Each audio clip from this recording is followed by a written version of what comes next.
Have you ride the whole course? What? You ride the whole course today? Yeah, I ride the whole course. 3 laps? Yeah, 3 laps. And you have to do the same kilometers. 3 weeks?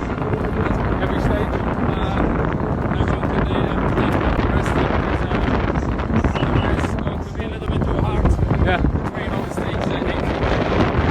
Right, good luck. Thank you. See you later.